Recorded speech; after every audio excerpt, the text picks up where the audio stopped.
አሰላሙ አለይኩም ወራህመቱላህ። ኢንሻአላህ ዛሬም ድንቅና አስተማሪ በሆነ ታሪክ ተመልሰናል። ይህንን ድንቅና አስተማሪ ታሪክ እስከ መጨረሻው ድረስ ይከታተሉ። ለዚህ ቻናል አዲስ ከሆናችሁ ሰብስክራይብ ማድረጋችሁን እንዳትረሱ፣ ቪዲዮንም ላይክ በማድረግ ጀምሩ። እስቲ ይህንን የመሰለ ስጦታ ለሚስትህ ካለህ ማለቴ ነው ወይ ላጤ ከሆንክ ለእህትህ ወይ ለእናትህ መቼን የምትሰጣት? አንቺስ ብትሆኚ መቼን የምትሰጪው? አረሽ የምኖር ረመዳን ደርሷል ተሰጣጡ።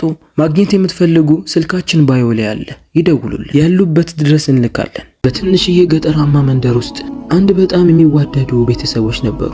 አህመድና ዘይነብ የሚባሉ እናትና አባት ከትልቋ ሴት ልጃቸው ሰኪና ጋርና ዩሱፍ ከተባለ ገና 5 ዓመት ከሆነ ልጃቸው ጋር ይኖሩ ነበር። ሰኪና እናትና አባቷን በጣም የምትወድ፣ ትርፍ ጊዜ ካላት ከነሱ ጋር ቁጭ ብላ ማሳለፍ፣ እናቷን በስራ ማገዝ፣ አባቷ ደግሞ ኑሯቸው ደከም ያለ ስለሆነ እንጨትን በሚለቅሙበት ሰዓት በመሸከምና ወደ ገበያ በመውሰድ ታግዘው ነበር። ታናሽ ወንድሟ ዩሱፍ ደግሞ ሰኪናን በጣም ይወዳታል። እሷም እንደዚሁ ስራም ስትሰራ እሱ ካጠገቧ እንዲለያት አትፈልግም። ዩሱፍን በጣም ስለሚወዳት እሷ ካለች ሌላ ማንንም አይፈልግም። አንድ ቀንም ሰኪና ዩሱፍ ላይ ለየት ያለ ነገርን ታስተውላለች። አተነፋፈሱ ተቀይሮ ያመመው ይመስል ነበር። ለእናቷም ዩሱፍ እንደታመመና ፊቱ እንደተቀያየረ ትነግራታለች። እናትም ይህንን ስትሰማ ለሰኪና ምናልባት እዚህ ያለው አየር ላይ መቸው ይችላል፣ ወደ ማሳ ይዘሽው ሂጂ፣ እዛ ጥሩ አየርን ያገኛል ትላታለች። ሰኪናም እሺ ብላ ታናሽ ወንድሟን ዩሱፍን ይዛ በማሳዎች በኩል እጁን ይዛው ታዝናናው ጀመር። ዩሱፍም አየሩ ስለተመቸው አተነፋፈሱም ተመልሶለት ነበር። ሰኪናም በደንብ እንዲረጋጋ በማለት ቁጭ ብላ መሬት ላይ እየሳለች ታጫውተው ጀመር። ዩሱፍም በደስታ እህቱ የምታደርገውን ነገር እያየ እሱም ለማድረግ ይሞክራል። በዚህ በጣም ተደስቷል። በዛ በኩልም ጎረቤታቸው ኻሊድ ከአንድ ወጣት ጋር አብሮ ይሄዳል። ያ ወጣት በዛ መንደር ላይ ታይቶ አይታወቅም። አለባበሱ የሚያምርና ሞላ ያለ ሰውነት ያለው ነበር። በዛ በኩል ሲያልፍም ሰኪናን ይመለከታታል። ሳያስበውም እሷን እያየ ፈዞ ይቀራል። ሰኪና ጎረቤቷ ኻሊድ እንደመጣ ትወቅ እንጂ ከሷ አጠገብ ያለውን ሰው ስለማታውቀው ልብ ብላም አላየችውም። ወንድሟንም በደንብ ካጫወተችው በኋላ ወደ ቤት መመለስ ጀመሩ። በቀጣይ ቀንም የኻሊድ እናት ወደ ሰኪና ቤት ትመጣለች። በጣም የሚወዷትና ቅርብ የሆነች ጎረቤታቸው ስለነበረች በደስታ አቀባበል አድርገውላት ወደ ውስጥ ያስገቧታል። የኻሊድ እናትም ከነሱ ጋር የተወሰነ ከተጫወተች በኋላ እንዲህ አለች። ትላንትና የእህቴ ልጅ የሆነው ሰሚር ከኻሊድ ጋር በመንገድ ላይ ሲሄድ ሰኪናን አይቷት ነበር። ስነ ምግባሯን ጨምሮ ሁሉ ነገሯን ስለወደደላት ሊያገባት ይፈልጋል፣ ለዛን የመጣሁት አለቻት። የሰኪና እናትም ይህንን በአንድ የምንወስነው ነገር ስላልሆነ እናስብበትና መልሳችንን እናሳውቅሻለን ትላታለች። ጎረቤታቸውም ከሄደች በኋላ ሰኪና፣ እናቷ፣ አባቷ አንድ ላይ ሆነው ቁጭ አሉ። ሰኪናም አሁን የማግባት ፍላጎት እንደሌላት፣ ጊዜዋን ከነሱ ጋር ማሳለፍ እንደምትፈልግ፣ ወንድሟም ዩሱፍ እስኪያድግ ድረስ ትንሽ መቆየት እንደምትፈልግ ትነግራቸዋለች። አባትና እናት ግን ሰኪና ያቀረበችውን ምክንያት አልተቀበሉ። ለስለስ አድርገው ይሄ እኮ ያንቺ ህይወት ነው፣ የኻሊድ እናት ደግሞ ታውቂያታለሽ፣ በጣም ጥሩ ሰው ስለሆነች ለአንቺ ጥሩን እንጂ መጥፎን የምትመርጥልሽ አይመስለኝም። ስለዚህ ይሄ እድል መልሰሽ ላታገኘው ትችያለሽና እሺ ብትይ ይሻላል፣ ማግባትሽ ለአንቺም ለኛም ጥሩ ሊሆንልን ይችላል አላት። ሰኪናም በእናትና አባቷ ሐሳብ ተስማማለች። በቀጣዩ ቀንም በጠዋት ከእናቷ ጋር ወጥታ ለሰርጓ የሚሆን አዲስ ልብስ ከእናቷ ጋር ከገበያ ሸምታ ወደ ቤት ትመለሳለች።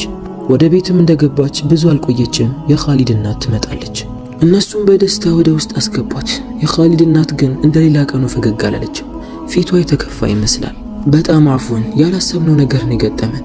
ሰሚር ፈቃደኛ ሆኖ ወላጆቹ ግን አልፈቀዱለትም። በጭራሽ አይሆንም ብለውታል። በጣም አዝናለሁ። እኔም ይሄን ስሰማ ልቤ ተሰብሯል አለቻቸው። የኻሊድ እናት ከሄደች በኋላም እናትና አባት ሰኪናን ያባብሏት ጀመር። ሰኪናም አብሽሩ፣ እኔ ምንም አልመሰለኝም፣ እንደውም የምፈልገውን ነገር ነው አላህ ይመረጠልኝ። በአሁን ሰዓት እናንተን መንከባከብ እንጂ ማግባት ቀስ ብሎ እንደሚደርስ ነው የሚታየኝ አለቻቸው። ማታ ላይም ሁሉም ሳሎን ቁጭ ብሎ እየተጨዋወተና እያወራ ሳለ በድንገት የቤታቸው በር ይንኳኳል። ለበሩ ቅርብ የነበረው አባትየው ስለነበር በሩን ለመክፈት ወደ በሩ ያቀናል። በሩን ሲከፍት አንድ በጣም ያዘነና የተከፋ ሞላ ያለ ወጣት ፊት ለፊቱ ቆሞ ያገኘዋል። ማነህ አንተ? ወደዚህ በዚህ ማታ ምን ልታደርግ መጣህ? ብሎ ጠየቀው። ወጣቱም ሰሚር የሚባለው እሱ እንደሆነ፣ ልጃቸውን ሰኪና ለማግባት የጠየቀው እሱ እንደሆነ፣ ነገር ግን ቤተሰቦቹ ከልክለውት የቀረ ቢሆንም እኔ ግን ከልቤ ስለወደድኳት ድጋሚ ቤተሰቦቼን ጠየቅኳቸው። ከብዙ ልመናና ጭቅጭቅ በኋላ ግን እሷን ለማግባት ተፈቅዶልኛል ይለዋል። አባት ይህንን ሲሰማ አንዴ ከተነገረን በኋላ ኮትተነዋል። ልጃችንን አባብለን ካሳመናት በኋላ እንዴት ነው አሁን ድጋሚ የምንነግራት? ይሄማ አይሆንም ይለዋል። ሰሚር ግን መለመኑን ቀጠለ። እባክህ እኔ እሷን ማጣት አልፈልግም። ሲጀመር ቤተሰቦቼ እንኳን ባይወዷት ከኔ ጋር ነው እንጂ የምትኖረው ከነሱ ጋር አይደለም። ይህንን እድል ማስመለጥ አልፈልግም እባክህ እያለ አባትን ይለምን ጀመር። አባትም ይሄ በእኔ በኩል የሚሆን አይመስለኝም፣ ነገር ግን ጉዳዩን ለእሷ ላሳውቃትና መልሷን የምትሰማ ይሆናል። ስለዚህ ነገ ተመለስ ይለዋል። ወጣቱም በአባት ሐሳብ ይስማማና ወደ ቤቱ ይመለሳል። አባትም ልጁ ጋር ይሄድና ሰሚር የሚባለው ልጅ እንደመጣ ቤተሰቦቹን አልቅሶና ጨቅጭቆ እንዳሳመናቸው እና በዚህ ማታ እሷን ፈልጎ እንደመጣ ሁሉንም ነገር ለሰኪና ይነግራታል። ሰኪና ይህንን ስትሰማ አይ ማግባት አልፈልግም፣ አንዴ ከተወው በኋላ ቤተሰቦቹም የማይወዱኝ ከሆነ እንዴት ብዬ ነው ማገባው? በኋላ እሱን አግብቼ እነሱ የማይወዱኝ ከሆነ እንዴት ነው የምኖረው? ሰሚርን በጭራሽ ማግባት አልፈልግም፣ ይሄ የሚሆን ነገር አይደለም ትለዋለች። አባትም ቢሆን የእሷን ሐሳብ ስለነበር የሚደግፈው እሺ ብሎ ይተዋል። ሰሚር በቀጣዩ ቀን ሲመጣ ሊያሳውቀውም ይወስናል። በቀጣዩ ቀንም ሰሚር እንደዛው አኩርፎና አዝኖ ይመጣል። በጉጉት መልሱን ለመስማት እየተጠባበቀ ነበር። የሰኪና አባት ግን ቁርጥ አድርጎ እሷን ፈቃደኛ አልሆነችም።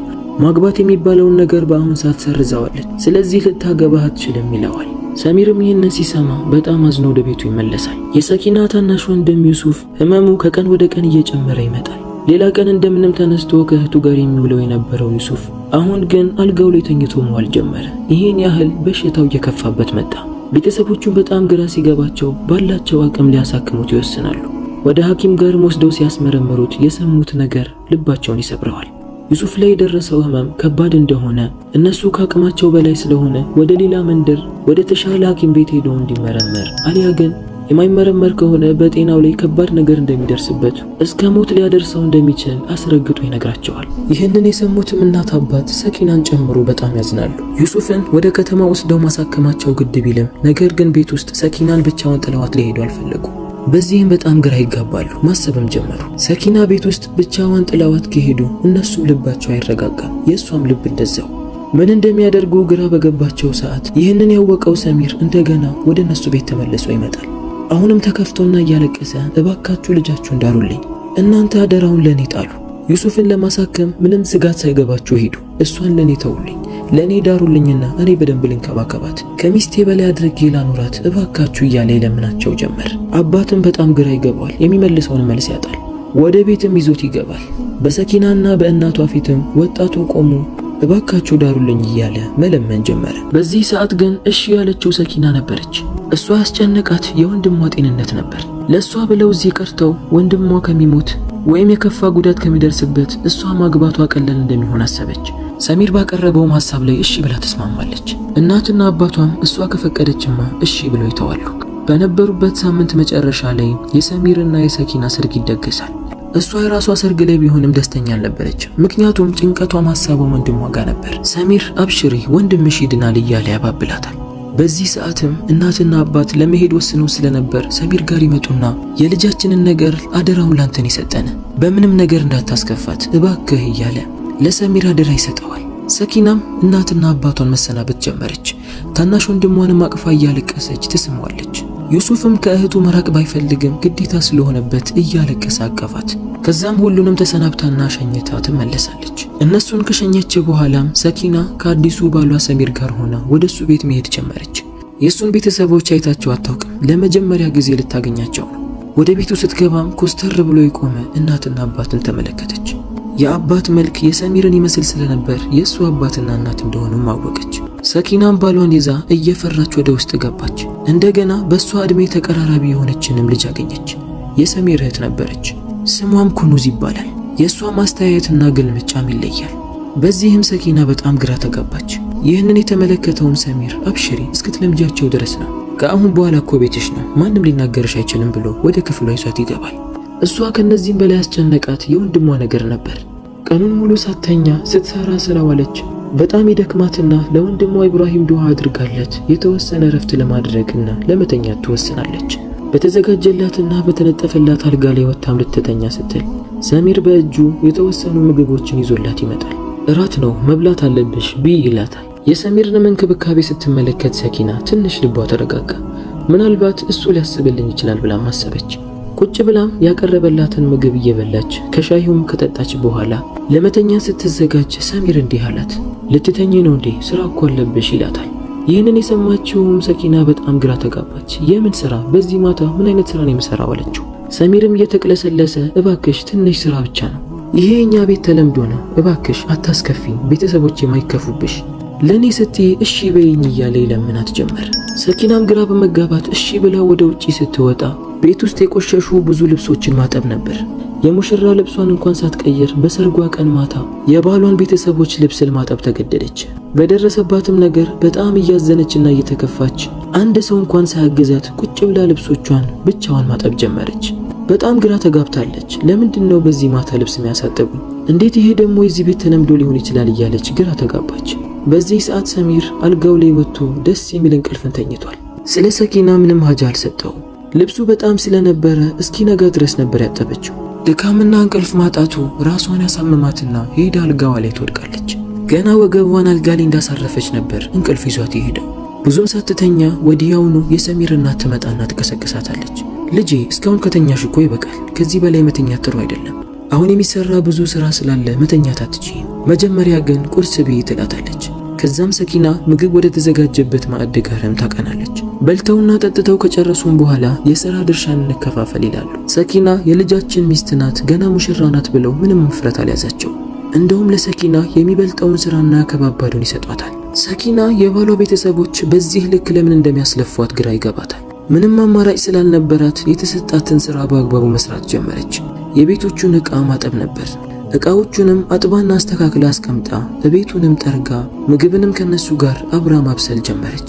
ሰኪና ላያት ሰው ሰራተኛ እንጂ የልጃቸው ሚስት አትመስልም። ከዚህ በፊት እንዲህ አይነት ነገር ያጋጥመኛል ብላም በሰው ላይ ማይታ ስለማታውቅ ምን ብላ እንኳን እንደምትናገር ግራ ገብቷታል። ስለዚህ አንገቷን አጎንብሳ የተባለችውን ነገር ሁሉ በአግባቡ ትሰራ ነበር። እሷ የምትለየው ምግብ ሲቀርብ ብቻ ከነሱ ጋር መብላቷ ነበር።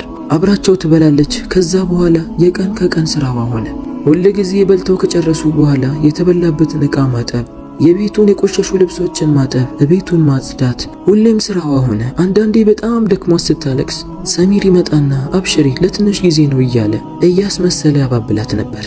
ኩኑዝ የተባለችው የሰሚር እህት ደግሞ ጭራሽ እንደ ሰራተኛ እያየቻት እንደፈለገች ታዛት ነበር። ለትንሹም ለትልቁም እየጠራች ታዛታለች፣ ትቆጣታለች። አንድ ቀንም ኩኑዝ ሰኪና ጋር ትመጣና ጓደኞቼ ጋር ልሄድ ስለሆነ ጣፋጭ ኩኪሶችን ስሪልኝ፣ በዛ አድርገሽ አጣፍተሽ ስሪ፣ ይዤው መውጣው ነው ብላ አስጠንቅቃ ትነግራታለች። ሰኪናም በጣም በመናደድ ራስሽ አትሰሪም እንዴ? ይሄ እኮ እኔን አይመለከተኝም፣ እስካሁንም ድረስ እኮ የምሰራው አክብሬያችሁ ነው ትላታለች። ኩኑዝም ቀጥላ አይኗን እየገለባበጠች ጭራሽ እኔን የምትናገሪኝ? ከቤተሰቦችሽ ርቀሽ ከኛ ጋር እንደምትኖሪ እንዳትረሺ፣ ያልኩሽን ነገር አርፈሽ ብትሰሪ ይሻልሻል አለቻት። ሰኪናም በጣም ልቧ ይሰበርና አንገቷን አቀርቅራ ያለቻትን ነገር መስራት ጀመረች። ጣፋጭ ኩኪሶችን በየአይነቱ መስራት ጀመረች። ልክ እሱን ሰርታ እንደጨረሰች ወዲያውኑ የሰሚር እናት ትመጣና ወደ ቤት እንግዳ ይመጣል እኮ እስካሁን ድረስ ለምንድነው ደጁን ያላጸዳሽው? አሁን ወዲያውኑ ሄደሽ አስጂው ትላታለች። ሰኪና እናትና አባቷ እስኪመለሱ እንጂ የምትጠብቀው እዚህ ቤት መቆየቱን ፈልገው አልነበረም። እነሱ እስኪመጡ ድረስ ልታገስ ብላ ቤቱን ማጽዳት ጀመረች። ደጁን በዛ ጠራራ ፀሐይ እየጠረገች ልብሷ ተበላሽቶ ምንም ግድ ሳይሰጣት ማጽዳት ጀመረች። በዚህ ሰዓትም እንግዳ የተባሉት ሰዎች ይመጣሉ። ሰኪናም እነሱን ስትመለከት እንግዳ የተባሉት መሆኑን አወቀችና ወደ እነሱ ጋር ጠጋ ብላ በቅንነት አያ ግቡ አለቻቸው። ልብሷ ቆሽሾና እጇ በውሃ ረጥቦ ነበር። የመጣችው የሰሚር እናት ጓደኛ ነበረች። ከሷ ጋር ልጇ ነበር። ወደ ሰኪናም በመገረምና በመደነቅ አትኩራ ተመለከተቻት። ያላት ውበትና ስነ ምግባር ሰራተኛ ናት እንዴ ብላ እየተጠራጠረች ትመለከታት ነበር። ከዛም ወዲያውኑ የሰሚር እናት ወደ እነሱ ጋር ትመጣለች። መጣችሁ እንዴ? ለምን ትቆማላችሁ? ግቡ ግቡ አለቻቸው ፈገግ ብላ። ወጣቱ ልጅም በሰኪና በጣም ተገርሞ ስለነበር እቺ ማናት? ከዚህ በፊት አይቻት አላውቅም እኮ ይላል። የሰሚር እናትም ድምጿን ቀነስ አድርጋ እሷም የቤት ሰራተኛችን ናት ትላቸዋለች። ምንም ያህል ድምጿን ብትቀንስም ያለችውን ነገር ሰኪና ሰምታ ነበር። የሰማችው ነገር ጀርባዋ ላይ እንደተጫነ ቋጥኝ መሰላት። በእጇ ላይ የያዘችው መጥረጊያ እሾክ ሆኖ ታያት። ልቧ በጣም ተሰበረ። ሳታስበው ፊቷ በእንባ ተሞላ። ውስጧ ቤቱን ለቀሽ ሮጠሽ ሂጂ፣ እዚህ ምንም አታድርጊ፣ ከሚያሰቃይሽና ከማይወድሽ ሰው ጋር ለምን ትለፊያለሽ ይላታል። መጥረግም ከብዷት ቆማ ማልቀሷን ቀጠለች። በዚህ ሰዓትም ሰሚር ይመጣል። እያለቀሰችና አዝና ሲመለከታት ምን ሆነሽ ነው? ለምንድነው የምታለቅሺው ብሎ ይጠይቃታል። ሰኪናም ውስጧ በእልህ ተሞልቶ ንግግሯ እየተቆራረጠ የሰማችውን ነገር ትነግረው ጀመር። ሰሚርም ቀለል አድርጎ ታዲያ ምን ችግር አለው? ቀለል አድርገሽ ይሁን እንጂ እናቴና ቤተሰቦቼ ለሚናገሩሽ ነገር ቦታ መስጠት የለብሽም፣ አሊያ ትጎጃለሽ። ለዚህ ይሄን ያህል ማካበር የለብሽም። ከዚህ በላይም ብዙ ነገር ልትባይ ትችያለሽ ብሏት ጥሏት ይሄዳል። ጭራሽ የሱ ንግግርን በጣም ያናዳታል። ወደ ክፍሏም ትገባና ሰኪና በሯን ዘግታ ማልቀስ ጀመረች። ጌታዬ ሆይ ምን ወንጀል ሰርቼ ነው እንደዚህ በማይወዱኝ በባሌ ቤተሰቦች በማይወደኝም ባሌ የምትፈተነኝ? ጌታዬ ሆይ ምን አድርጌ ነው ብላ አምርራ ማልቀስ ጀመረች። በዚህም አላበቃም። ኩኑዝ እየጮኸች ወደ ክፍሏ ገባች። በአንቺ ምክንያት ሁሉም ነገር ተበላሸ እያለች ትጮህባት ጀመር። የምትለው ነገር ምንም ያልገባትም ሰኪና ምን ማለት ፈልገሽ ነው ብላ ጠየቀቻት። ሲጨቃጨቁ የሰማውም ሰሚር ወደ እነሱ ጋር ይገባና ለምንድነው የምትጨቃጨቁት ብሎ ይጠይቃቸዋል። የመጣችው እንግዳ ለካ ልጇን ለኩኑዝ ለመዳር ነበር። ነገር ግን እሱ ሰኪናን እንዳየ ሐሳቡ ሙሉ ወደ እሷ ተገለበጠ። እሷን የማግባት ጥያቄ ነበር የጠየቀው። ይህንን የሰማው ሰሚር ደግሞ ጭራሽ ባሰበት። እንዴት እንደዚህ ታደርጊያለሽ እያለ ይጮህባት ጀመር። ሰኪና እኔ ምንም ማውቀው ነገር የለም፣ ጭራሽ እናታችሁ እኮ ናት ለእንግዶቹ እኔ ሰራተኛ መሆኔን የተናገረችው። ከዚህም ብሶ እኔ ላይ ትጮህብኛላችሁን አለቻቸው። ሰሚርም ተናዶ ክፍሉን ይቆልፍባትና ብቻዋን ጥሏት ይሄዳል። ሰኪናም ክፍሏ ገብታ አምርራ ማልቀስ ጀመረች። የእናትና አባቷን መምጣት ብቻ ነበር ስትጠባበቅ የነበረው። በቀጣዩ ቀንም ሰሚር በእጁ ላይ ምግብን ይዞ ይገባል። ልክ ሰሚርንም እንደተመለከተችው እያለቀሰች ለምንድን ያገባኸኝ ብላ ጠየቀችው። ሰሚርም ጥያቄዋን በጥያቄ መለሰላት። አንቺ ለምን እምቢ አልሽ? ለዛውም ሁለቴ። እንደኔ ያለ ሰው በእንዳንቺ አይነት ወንቢ ሊባል አይገባም። በዚህ ሰዓትም ሰኪና ሁሉንም ነገር ተገነዘበች። በጣም ደነገጠች። ለካ ሰሚር ያገባት ወዷት ሳይሆን ሊበቀላት ፈልጎ ነው። ከዛን ቀን በኋላ እናትና አባቷ እስኪመለሱ ድረስ ለራሷ የሰሚር ባል አለመሆኗን አሳምና እንደ ሰራተኛ መስራት ጀመረች። ዕቃ ማጠብ፣ ቤት ማጽዳት፣ ምግብ ማብሰል፣ ሰራተኛ የሚሰራውን ስራ ሁሉ መስራት ጀመረች። አንድ ቀንም የጎረቤቷ ኻሊድ እናት ትመጣለች። ሰኪናም እሷ ስትመለከታት እየሮጣ ሄዳ አቀፈቻት። ሳታስበው ምንም ሳትናገር እንባዋ መፍሰስ ጀመረ። ሁለቱም አንድ ላይ ቁጭ ብለው እያወሩ ሳለ እናትና አባቴ መቼ ነው የሚመለሱት ብላ ጠየቀቻት። ኻሊድ እናትም እንዴ ደብዳቤውን አላየሽውም እንዴ? ሁል ጊዜ እኮ እናትሽ ለሰሚር ትልክለታለች። አሁን አህመድ በጣም ተሽሎታል፣ ከሳምንት በኋላ እንደሚመለሱ ነግረውኛል ትላታለች። ይህንን የሰማችውም ሰኪና በጣም ተደሰተች። ከእናት አባቷ መመለስ የበለጠ የወንድሟ መሻል ነበር በጣም ያስደሰታት። ነገር ግን ሰሚር በዚህ ልክ ለምን ደብዳቤውን መደበቁን ፈለገ የሚለው ነገር ግን ግራ አጋብቷታል። የኻሊድ እናትም ከተመለሰች በኋላ ሰኪና ፊቷ ተቀያይሮና ተናዳ ሰሚርን ና ብላ ትጠራዋለች። ወደ ክፍሏም ይዛው ከገባች በኋላ ለምንድን ነው በዚህ ልክ የምትጠላኝ? ለምን እንዳገባኸኝ አውቃለሁ። እኔን ያገባኸኝ ለመበቀል ብለህ ነው። ግን በዚህ ልክ ለምን ሆነ? ቤተሰቦቼ የሚልኩልኝን ደብዳቤስ ለምን ትደብቃለህ ብላ ጠየቀችው። ሰሚር የሰኪናን ፊት ሲመለከተው ደነገጠ። እንደዚህ ስትናደድም ሆነ ስትናገረው አይቶ አያውቅም። ሰኪናም ከዚህ በኋላ ከማይፈልገኝ ባል ጋር መኖር አልፈልግም፣ እንድትፈታኝ እፈልጋለሁ፣ ፍትን የምፈልገው አለችው። ሰሚርም ፍት የሚባለውን ነገር ሲሰማ በጣም ደነገጠ። እንደዚህማ ማድረግ የለብሽም። እኔ እኮ ገና በመጀመሪያ ጊዜ ሳይሽ ነበር የወደድኩሽ። ጠይቄሽ ሁለቴ እምቢ ስትይኝ ግን አዎ ተናድጃለሁ። ቤተሰቦቼም ቢሆን አንቺን አልፈለጉም፣ ምክንያቱም የኛ ዘር ስላልሆንሽ። አባቴን ሲጨቀጭቀው ግን በአንድ መስፈርት አለኝ አላት። ሰኪና ሰሚርን ግራ በመጋባት መልኩ አፍጥጣ ትመለከተው ነበር። ሰሚርም ቀጠለ። መስፈርቱ አንቺን ካገባሁሽ ቀን ጀምሮ ለተከታታይ 4 ወር የቤቱን ስራ ሙሉ እንድትሰሪ፣ ያለምንም መሰላቸትና እምቢ ማለት የምትሰሪ ከሆነ ከ4 ወር በኋላ እነሱ እንደሚቀበሉሽና እንደ ቤተሰብ እንደሚያዩሽ ነግሮኛል አላት። ሰኪናም ቀጥላ ታዲያ ውዴታ እንዴት በዚህ ይገለጻል? እኔ ከዚህ በላይ መጎዳት አልፈልግም፣ ስለዚህ ተወኝና ወደ ቤተሰቦቼ ጋር ልሄድ አለችው። ሰሚርም ሳያስበው እያለቀሰ እባክሽ እንደዛ አታድርጊ፣ ሰራተኞቹን ከሆነ መልሳቸዋለሁ፣ ከዚህ በኋላ ምንም አይነት ስራ አትሰሪም ይላታል። ሰኪና ግን ተናዳ ስለነበር መልስ አልሰጠችው። ሰሚርም በእልህ ማልቀስ ጀመረ። በቀጣዩ ቀንም ሰኪና ወደዛ ቤት ስትመጣ የወጡ ሰራተኞች ነበሩና እነሱን አስመለሳቸው። ከዛም ሰኪና ረፍት ሆነላት፣ ስራም ቀለለላት። ቢሆንም ግን አሁንም የሰሚር ቤተሰቦች እሷን አይወዷት። አንድ ቀንም ከነሱ ጋር ቁጭ ብላ ምሳን ከበላች በኋላ እናትና አባቷ ከሄዱበት የሚመለሱበት ቀን ስለነበረ ባሏን ሰሚር ጠርታ ወደ ቤተሰቦቼ ጋር ይዘኸኝ ሂድ፣ ቤተሰቦቼ በጣም ናፍቀውኛል፣ ሰሞኑን የመጡት አለችው። ሰሚርም በጣም ስለፈራ ታዲያ ወደ ቤተሰቦችሽ ጋር ስትመለሺ እዚህ የሆንሽውን ነገር ሁሉ ትነግሪያቸዋለሽን ብሎ ጠየቃት። ሰኪናም አብሽር እኔ ይቅር ብዬሃለሁ አለችው። ሰሚር ሰኪና የተናገረችው ነገር እውነት ነው ብሎ ደስ አለው። ነገር ግን ፊቷ ላይ ያላነበበው ሌላ ነገር ነበር። ሰኪና ናፍቀዋት የነበሩት ቤተሰቦቿ ጋር ልትሄድ ስለሆነ በጣም ደስተኛ ነበረች። ተጣጥባና ልብሷን ቀያይራ ወደ ቤተሰቦቿ ጋር መሄድ ጀመረች። በር ላይ እንደደረሰች ያገኛቸው ታናሽ ወንድሟን ዩሱፍን ነበር። እንደ ድሮ ጤናው ተመልሶለት እየተጫወተ እሷን ሲመለከታት ደግሞ እየሮጠ ነበር የሄደው። ይህም ነገር በጣም አስደሰታት። የናፈቋትንም እናትና አባቷንም በየተራ ትዘይራቸው ጀመር። እናቷም እንዲህ አለች፣ በጣም ናፍቀሽኝ ነበር እኮ ልጄ አለቻት። ይህንንም ስትሰማ ሰኪና ራሷን መቆጣጠር አቃታት። ለካ እንደዚህ የሚወደኝ ሰው እያለ ነው ብላ በውስጧ ሄዳ እናቷ ላይ ተጠመጠመች። ሳታስበው ማልቀስ ጀመረች። እንባዋም የሚያባራ አልነበረም። በጣም ስቅስቅ ብላ ለቀሰች። እናቷ ግራ ተጋባች፣ አባትም እንደዛው። ከዚህ በፊት ሰኪና እንደዚህ ስታለቅስ ወይም ስትከፋ ታይታ አትታወቅም ነበር። ለረጅም ሰዓት እናቷን አቅፋ ማልቀሷን ቀጠለች።